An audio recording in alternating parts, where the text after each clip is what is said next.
Baik, bismillahirrahmanirrahim. Assalamualaikum warahmatullahi wabarakatuh. Alhamdulillahi hamdan katsiran thayyiban mubarakan fi kama yuhibbu rabbuna wa yarda. Asyhadu an la ilaha illallah wahdahu la syarikalah wa asyhadu anna Muhammadan abduhu wa rasuluhu la nabiyya wa rasula ba'dah.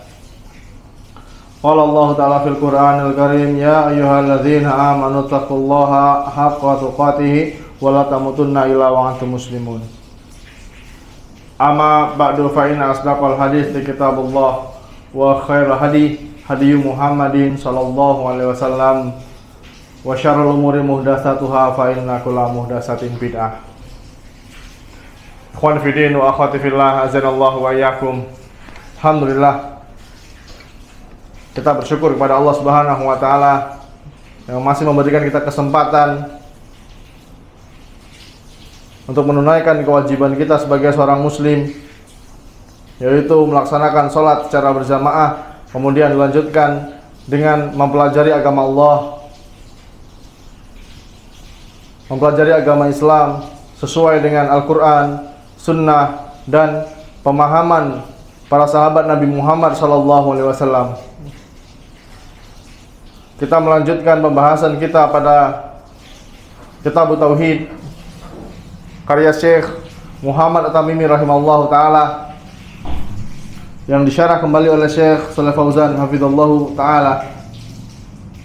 Dan kita memasuki bab tentang kecintaan kepada Allah Subhanahu wa taala.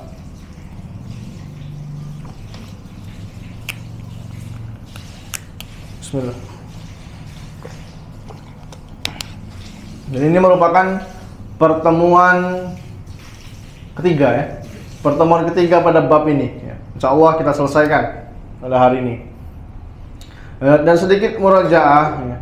Kita murajaah atau mengulang sedikit tentang pembahasan sebab-sebab yang menimbulkan cinta kepada Allah Subhanahu wa taala. Karena semua orang ketika ditanya, apakah kamu mencintai Allah Subhanahu wa taala? Pasti mereka menjawab, tentu. Ya. Tentu saya mencintai Allah Subhanahu wa taala. Tapi ada beberapa hal ya, yang bisa menguatkan kecintaan kita kepada Allah Subhanahu wa taala. Dan ini nasihat atau perkataan dari Imam Ibnul Qayyim rahimahullahu ta'ala. Yang pertama kemarin apa?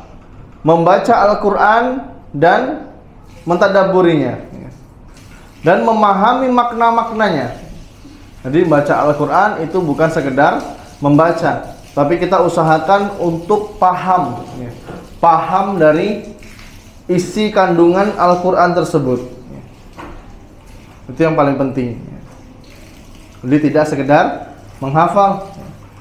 Kalau bulan Ramadan kita dianjurkan untuk memperbanyak bacaan. Tapi di hari-hari biasa seperti ini kita membaca Al-Quran dan kita memahami makna dari Al-Quran tersebut. Jadi jangan sampai satu hari itu terlewat dari membaca Al-Quran. Kalau satu hari tidak bisa 30 juz, ya minimal satu hari itu 1 juz. Kalau tidak bisa 1 juz gimana, Ustaz? Kalau nggak bisa 1 juz, ya setengah juz saja. Kalau nggak bisa setengah juz berapa? 1 surat lah. Kalau nggak sempat 1 surat, 1 ayat. Ya, usahakan seperti itu. Karena dengan membaca Al-Quran serta mentadabburinya, ya, kita akan memahami maksud Allah Subhanahu wa ta'ala. Itu yang pertama. Kemudian yang kedua, ya, mendekatkan diri kepada Allah Subhanahu wa ta'ala dengan melaksanakan amalan-amalan sunnah.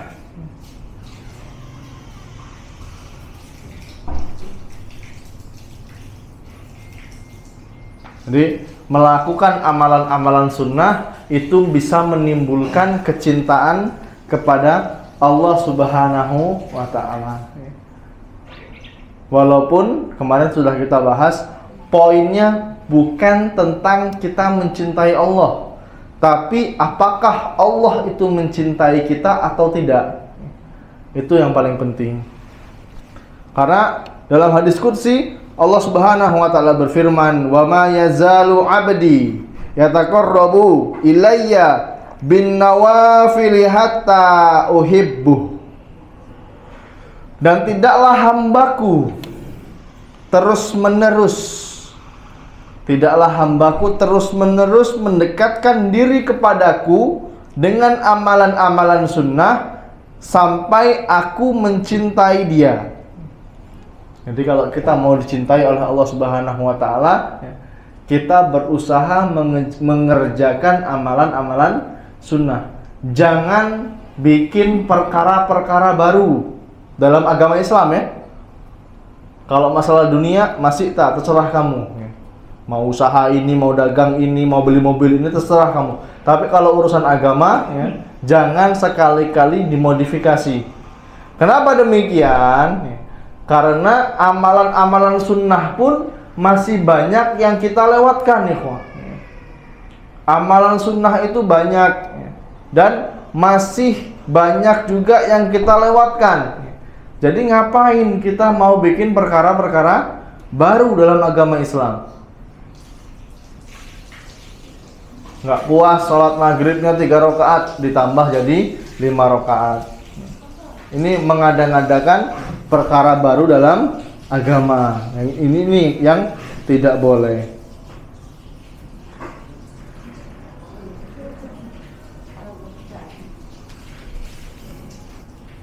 Kemudian yang ketiga, selalu berzikir kepada Allah Subhanahu wa Ta'ala.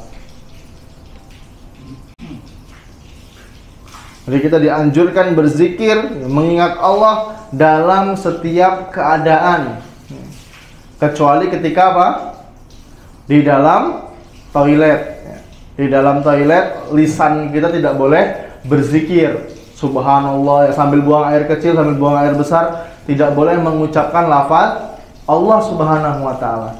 Apalagi bawa baju atau bawa tulisan-tulisan yang ada lafaznya Allah Azza wa Jalla. Baju bertuliskan Bismillah misalnya, masuk kamar mandi, ini kalau bisa dihindari. Terus Ustaz, gimana kalau handphone? Nah, ini pertanyaan nih.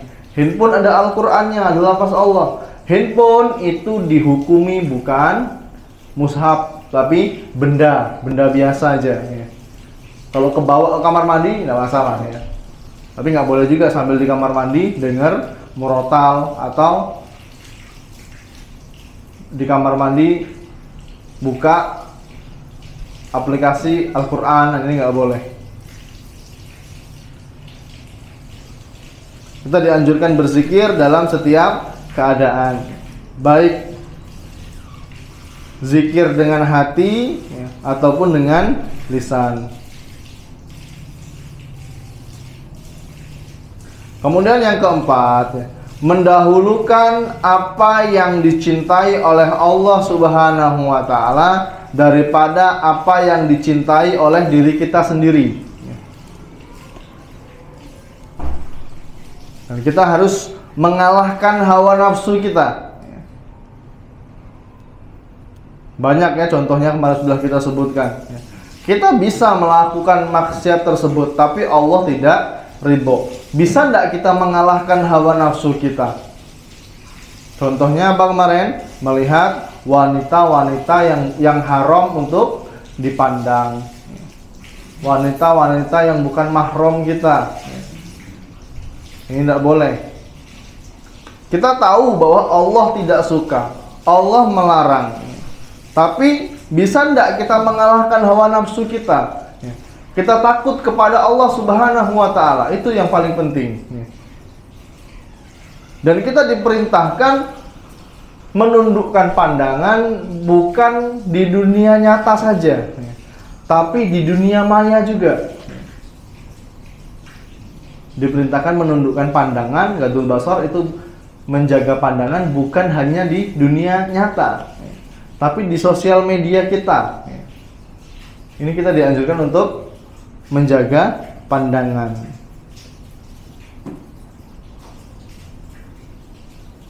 Kita melakukan itu semata-mata untuk mencari keridhaannya Allah Subhanahu wa Ta'ala. Kita harus mengalahkan hawa nafsu kita demi kecintaan kepada Allah. Hal ini sepele, tapi tidak semua orang bisa melakukan. Karena ada orang yang terlihat solih ketika di dunia nyata, tapi ketika di dunia maya, di sosial media, dia seperti predator kepada para wanita. Nggak ada rasa malu lagi chatting-chatting dengan wanita, ya. Ini berbahaya. Kemudian di antara poin yang kelima yang kemarin sudah kita bahas, yaitu merenungi nama-nama Allah Subhanahu wa Ta'ala. Nama-nama yang paling indah, nama-nama yang paling baik. Gimana caranya? Ya kita belajar ke kajian-kajian yang membahas tentang nama-nama dan sifat Allah Subhanahu wa Ta'ala. Karena apa? Tak kenal maka tak sayang. Gimana kita mau sayang kepada, mau cinta kepada Allah Subhanahu wa Ta'ala, sedangkan kita tidak mengenal makna-makna dari nama Allah Subhanahu wa Ta'ala. Kemudian poin yang keenam, yaitu mengingat semua nikmat yang Allah Subhanahu wa Ta'ala berikan. Kita sehat, kita bisa datang ke kajian, walaupun mungkin belum gajian, ya mungkin ada hutang, ya. Tapi kita memiliki tubuh yang sehat, bisa melakukan ketaatan kepada Allah Subhanahu wa Ta'ala, itu sebuah nikmat yang besar. Nah, kita merenungi, ya. Bahkan kita dianjurkan setiap malam, ya, kita merenungi sambil bertobat, ya. Dan juga pertama kali dianjurkan untuk bertobat. Kemudian kita merenungi segala nikmat-nikmat yang sudah Allah Subhanahu wa Ta'ala berikan kepada kita. Kalau bukan nikmat dan taufik dari Allah Subhanahu wa Ta'ala, tidak mungkin kita bisa melaksanakan sholat secara berjamaah. Kalau bukan takdir dan segala bentuk kenikmatan dari Allah Subhanahu wa Ta'ala, tidak mungkin kita bisa berada di posisi seperti ini. Ini sebuah nikmat yang besar. Kita bisa bekerja, kita bisa mencari nafkah di lingkungan yang Masya Allah, ya, yang memudahkan kita, yang membolehkan kita untuk melakukan ibadah kepada Allah. Itu sebuah nikmat yang besar. Antum tahu, ya, di beberapa tempat itu teman-teman kita yang kerja mau sholat 5 waktu aja sulit, ya. Mau sholat 5 waktu aja sulit. Ada yang Idul Fitri pun nggak sempat sholat, ya. Nggak boleh sama bosnya. Dan biasanya bosnya ini orang kufar biasanya, nggak membolehkan anak buahnya untuk sholat, nggak dikasih libur. Nah, kita yang dimudahkan oleh Allah Subhanahu wa Ta'ala, ya bersyukur. Ini sebuah nikmat yang besar. Kemudian kita dianjurkan yang ketujuh, ya, kita dianjurkan untuk merendahkan diri di hadapan Allah Subhanahu wa Ta'ala, ya. Merendahkan diri itu hanya boleh kepada Allah Subhanahu wa Ta'ala, tidak boleh dengan makhluk, tidak boleh dengan makhluk.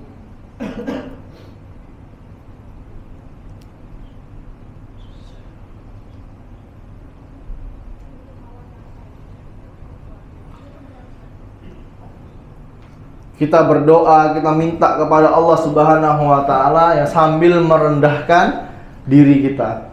Apapun yang kita butuhkan, minta kepada Allah seperti anak kecil yang minta permen, yang minta mainan, merengek, merendahkan diri hanya kepada Allah. Kalau makhluk, nggak perlu manusia yang makhluknya Allah tidak perlu tahu betapa hancurnya kita dihajar dunia.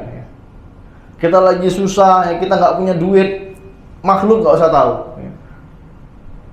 Kecuali udah mentok kita mau cari tangan misalnya, ya, baru ceritakan.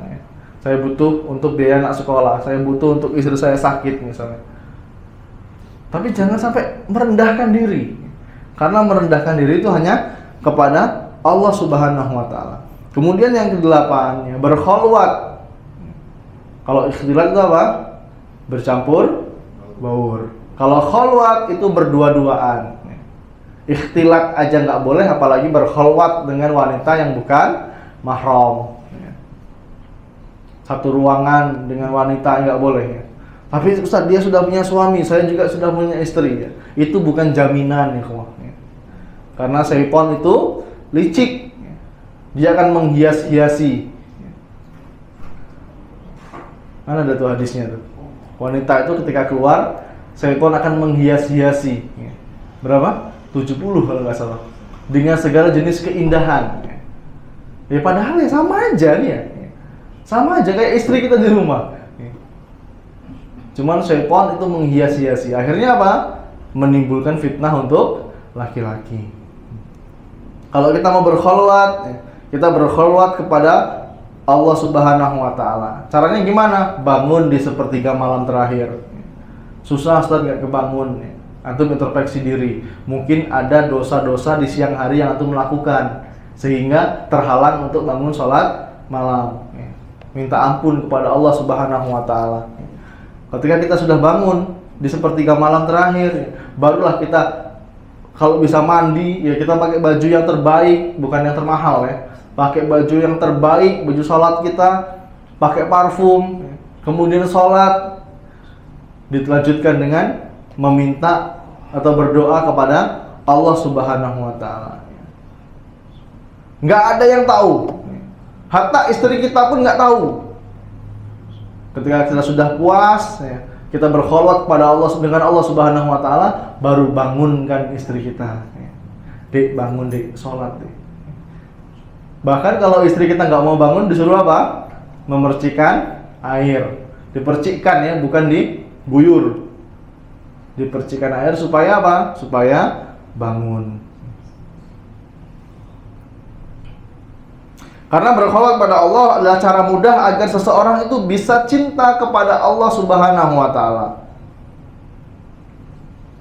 Waktu yang dianjurkan itu sepertiga malam terakhir. Dalam surat Al-Zariyat, Allah Subhanahu wa Ta'ala berfirman ayat ke-18 ya. Wabil asharihum yastaghfirun, dan pada akhir malam ya, sepertiga malam terakhir mereka memohon ampunan kepada Allah Subhanahu wa Ta'ala. Ini merupakan nikmat iman ya.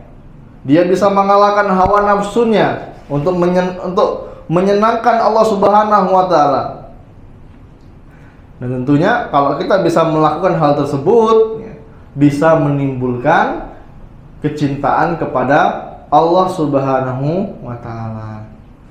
Kemudian yang ke-9 yaitu berkumpul bersama orang-orang yang mencintai Allah. Inilah pentingnya kita seleksi, seleksi teman.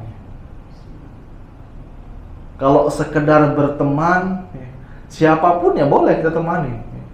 Tapi jangan akrab, jangan sering-sering duduk, kecuali bersama orang-orang solih, orang-orang yang mencintai Allah Subhanahu wa Ta'ala. Cari teman yang minimal ya dia ngajak kita sholat dan ngajak kita pergi kajian. Jangan lupa besok kajian, ana jemput yo. Nah ini teman yang model seperti ini jangan ditinggalkan ya. Karena Nabi Muhammad SAW beliau pernah bersabda, ad-dinu alal khalil. Agama seseorang itu tergantung siapa teman dekatnya. Ada teman-teman lama mungkin sebelum kita kenal kajian, teman-teman lama kita ya. Teman zaman sekolah, mungkin zaman kuliah ya. Geng lah. Kita udah kenal sunnah nih, udah kenal kajian. Mereka belum, Ustadz saya mau gabung sama teman-teman saya yang lama. Ngapain? Saya mau mendakwahi mereka, mau mewarnai mereka. Nggak sempet antum mewarnai mereka, malah antum yang terwarnai. Punya teman-teman yang nggak sholat misalnya, kita mau berangkat sholat yang nggak enak sama yang lainnya. Dia berpikirnya seperti itu. Akhirnya kaget dulu. Udah azan, kaget dulu.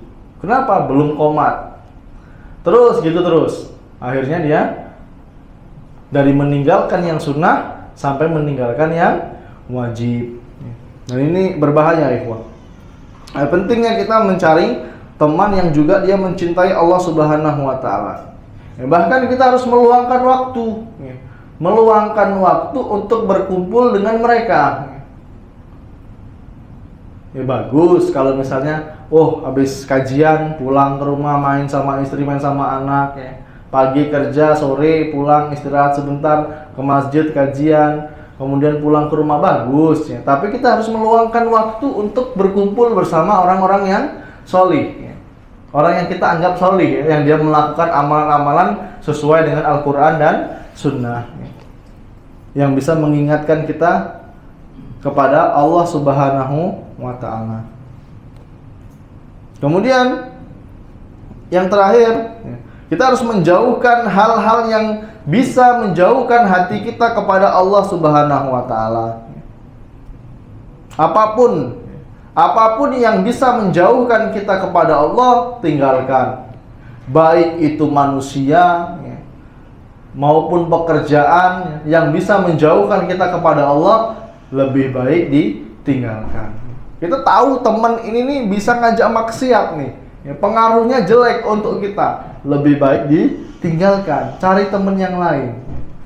Kita punya pekerjaan yang bisa menjauhkan kita kepada Allah, lebih baik ditinggalkan. Tapi Ustaz, gajinya besar, Ustaz, gajinya besar, tunjangannya besar, tapi itu nggak boleh sholat di sana, tidak bisa sholat, nggak bisa beribadah kepada Allah Subhanahu wa ta'ala, nggak boleh puasa Senin Kemis, nggak boleh sholat duha. Wah, ini lebih baik ditinggalkan. Gimana caranya hidup setelah itu? Allah itu Ar-Razzaq, Allah itu zat yang maha memberikan rizki.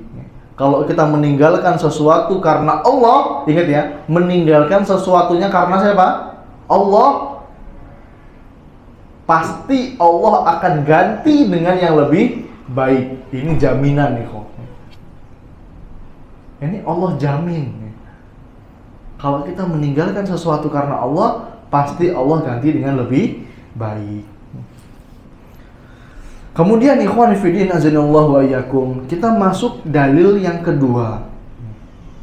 Di sini Syekh Muhammad At-Tamimi rahimahullahu taala membawakan sebuah dalil surat At-Taubah ayat yang ke-24.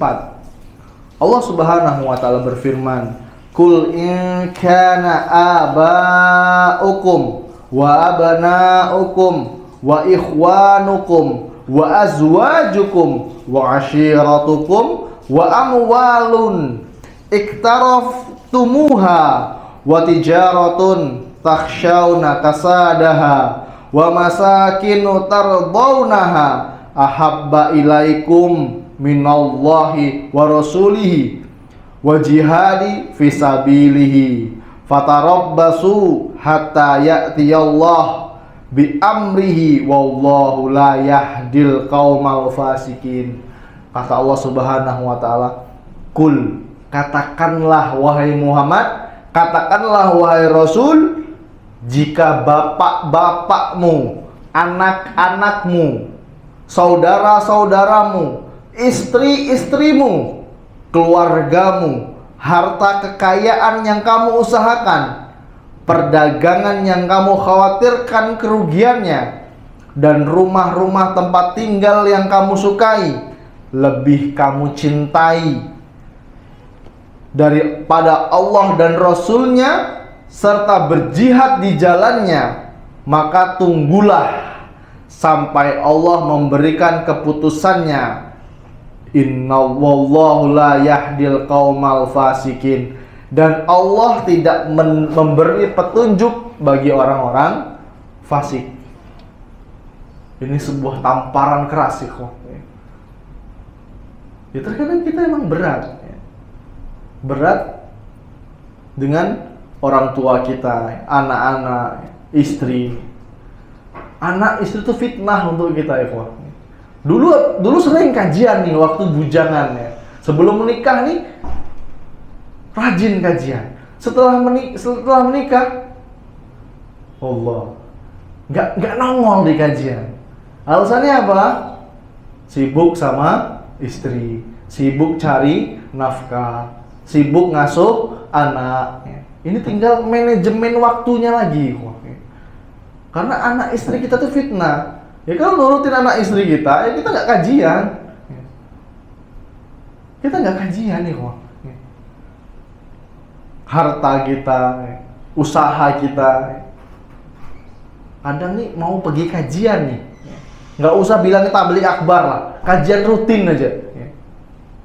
Ya, qadarullah kita punya usaha yang emang bukanya itu sore. Yang bukanya itu sore. Akhirnya apa? Nggak kajian. Loh kenapa nggak kajian mas? Udah lama nggak kelihatan ini. Wah saya dagang mas sore. Dalilnya apa? Oh nyari nafkah untuk keluarga itu wajib. Oh nggak seperti itu konsepnya. Ya minimal kita manajemen lah waktunya ya. Atau nanti bukanya pada isya atau pada maghrib tutup dulu, kajian dulu ya. Yang sudah jadi rezeki kita tidak mungkin tertukar ya. Tidak mungkin tertukar. Tutup sebentar pada maghrib, kajian dulu, nggak lama sampai isya aja. Mungkin pada isya Allah datangkan pembeli. Karena yang mendatangkan pembeli, wah, itu bukan karena iklan kita, bukan karena iklan kita yang hebat, yang bayarnya mahal, bukan karena strategi marketing kita, tapi apa? Allah yang menggerakkan hati para pembeli. Tidak mungkin Allah biarkan kita kelaparan nih kok. Gara-gara apa? Datang ke kajian. Tapi Ustaz, dapatnya cuma segini kalau bagi kajian. Itu rezeki atuh. Itu rezeki yang Allah berikan. Karena pada ayat ini Syekh Muhammad bin Abdul Wahhab rahimahullahu taala membawakan dalil yang Allah Subhanahu wa taala menyebutkan tentang 8 perkara ya, yang menjadi kecintaan manusia.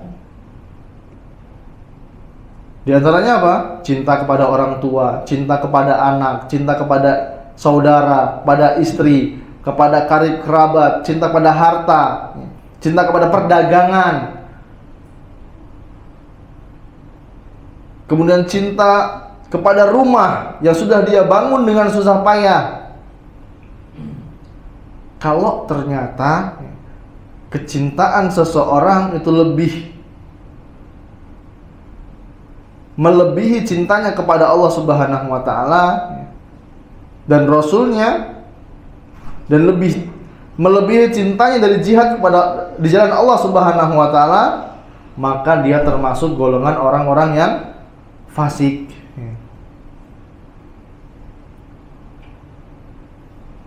Karena Allah Subhanahu wa taala mengancam, fatarabbasu hatta ya'tiyallah bi amrih wallahu la yahdil qaumal fasikin.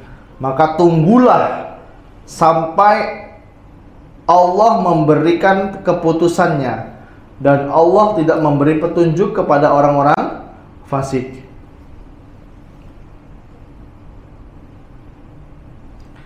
Bahkan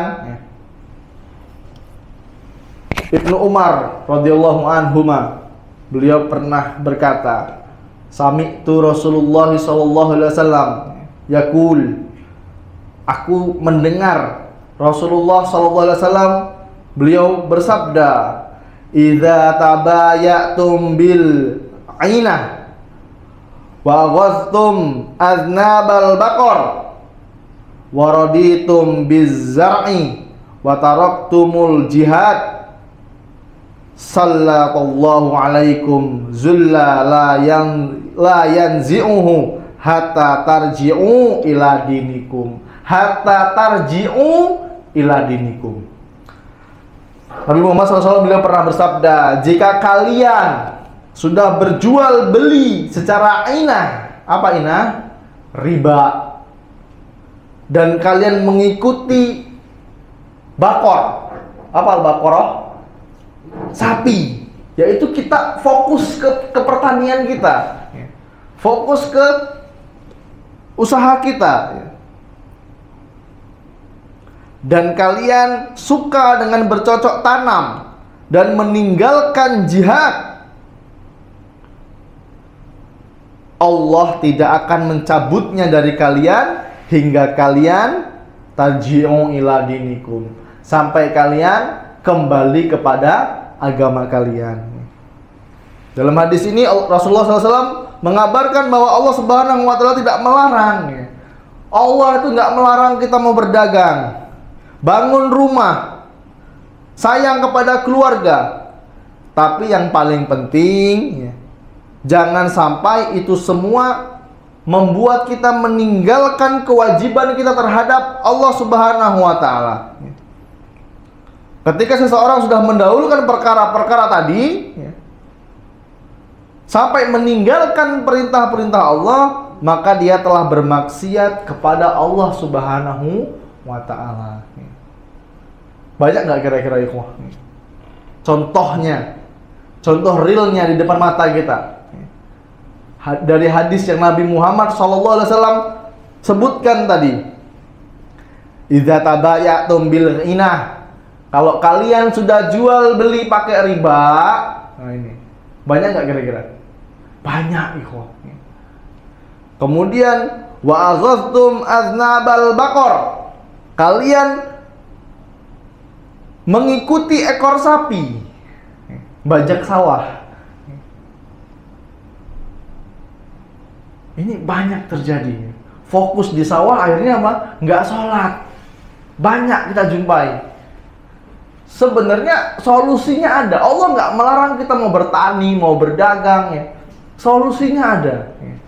Kalau kita ke sawah, ya, atau yang teman-teman yang kerjanya di sawah, ya, bawa baju ganti, ya.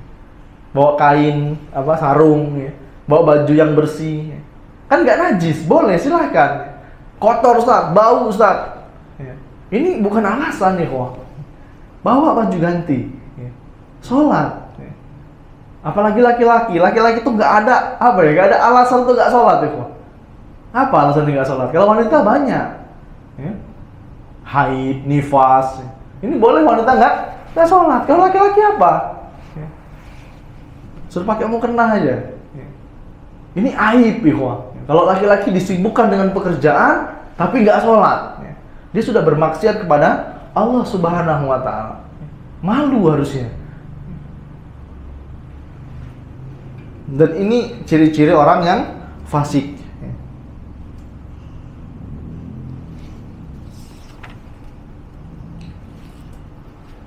Kemudian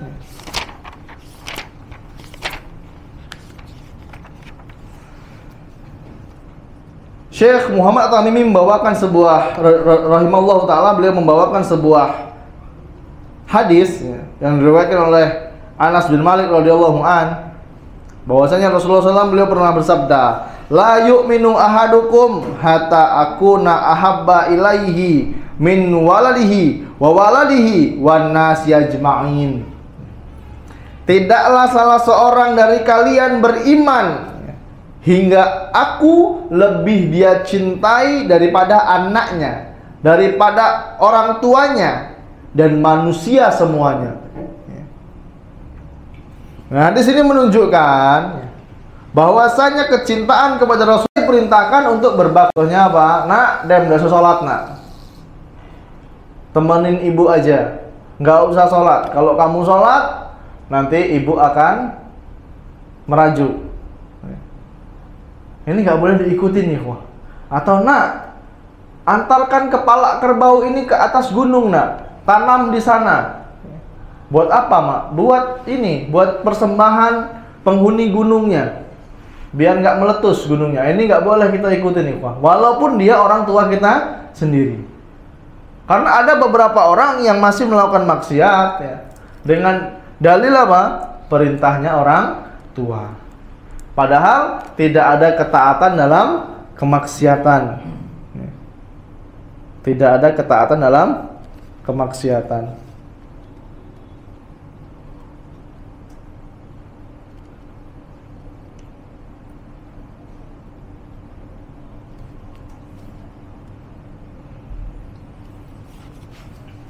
Walaupun itu orang tua, anak ya, dan manusia seluruhnya tidak ada ketaatan dalam kemaksiatan, apalagi sekedar bos. Nanti antum nggak usah sholat ya, Jumat jaga toko aja. Nah, ini nggak boleh kok. Kita harus segera keluar dari tempat kerja tersebut. Pak bisa nanti kalau keluar anak istri makan apa? Oh, ini pertanyaan aneh ini, pertanyaan aneh. Padahal bumi Allah itu luas. Ini tangan antum mau nggak dibeli 1 M? Mau nggak kira-kira? Nggak mau. 1 M, satu aja. Satu tangan kanan aja, atau tangan kiri. 1 M. Kalau 2 berarti berapa? 2 M. Berarti kita sudah punya aset 2 miliar nih. Mata antum mau nggak dibeli 10 miliar? Congkel dari matanya, mau nggak? Nggak mau lah. Ini aset yang besar. Kita punya kaki, punya tangan, ya sehat. Ngapain harus takut kelaparan? Nanti datang ke pasar itu ya, mungkin di sana ada premannya atau ada kepala pasarnya, izin sama minta sama mereka. Saya mau cari duit di sini. Bisa jadi kuli panggul. Kuli panggul itu asal dari dalam keluar itu dari keparkiran 10.000 dibayar. Jadi apa alasan kita untuk takut keluar dari pekerjaan yang haram? Untuk keluar dari tempat pekerjaan yang mengandung maksiat di sana. Nggak ada alasan lagi. Kalau bos atau atasan kita mengajak kepada kemaksiatan, maka tidak ada ketaatan kepada Allah Subhanahu wa tidak ada ketaatan dalam tidak ada kemaksiatan dalam ketaatan. Itu konsepnya.